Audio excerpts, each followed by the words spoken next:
Bonjour, je suis heureuse de vous retrouver et nous continuons aujourd'hui encore à essayer de comprendre la différence entre la douleur aiguë et la douleur chronique.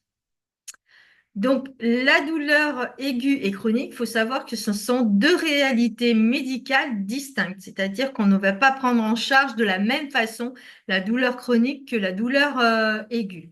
La douleur aiguë, c'est une douleur qui agit comme un signal d'alarme essentiel au diagnostic, tandis que la douleur chronique, elle devient même une maladie et elle impacte bien sûr profondément la qualité de vie. Donc, la définition de la douleur aiguë, c'est un signal d'alarme indiquant une blessure ou une maladie sous-jacente. Caractéristique principale, début soudain, durée limitée, provoquée par une cause identifiable comme une fracture, l'appendicite, etc. L'objectif du traitement, c'est soulager le plus rapidement possible et identifier surtout la cause. Les douleurs chroniques, quant à elles, elles persistent au-delà de 3 mois, parfois sans lien évident avec une blessure active. Les mécanismes sous-jacents, c'est la sensibilisation centrale, amplification des signaux nerveux. Les facteurs aggravants, c'est le stress, le trouble du sommeil, l'anxiété. L'impact, elle altère les capacités physiques, émotionnelles et sociales.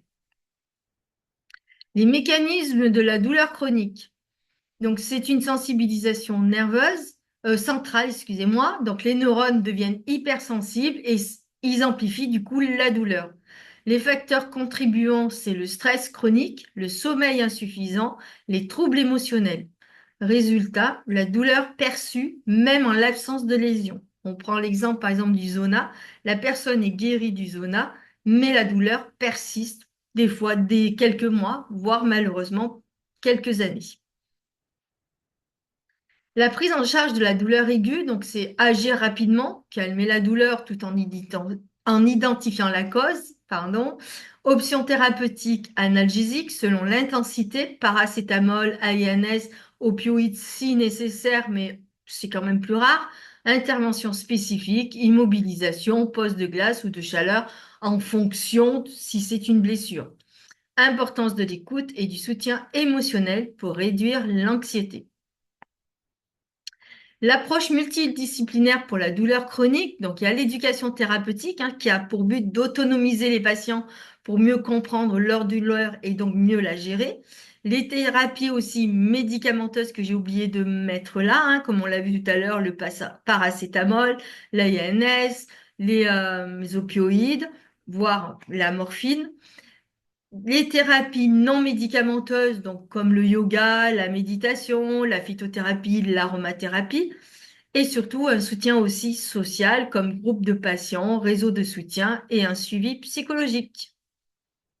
Stratégie pour vivre avec une douleur chronique, donc c'est maintenir une qualité de vie, donc adapter son rythme, pratiquer des activités apaisantes, éviter surtout les pièges, ne pas surmédicaliser, car malheureusement on a tendance à prendre plus de médicaments qu'il ne faudrait, participer à des activités sociales pour éviter l'isolement, s'entourer, le réseau familial et professionnel pour un soutien continu.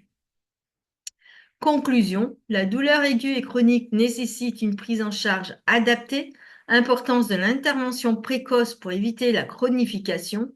L'approche multidisciplinaire améliore la qualité de vie des patients et des solutions existent pour soulager et retrouver une autonomie.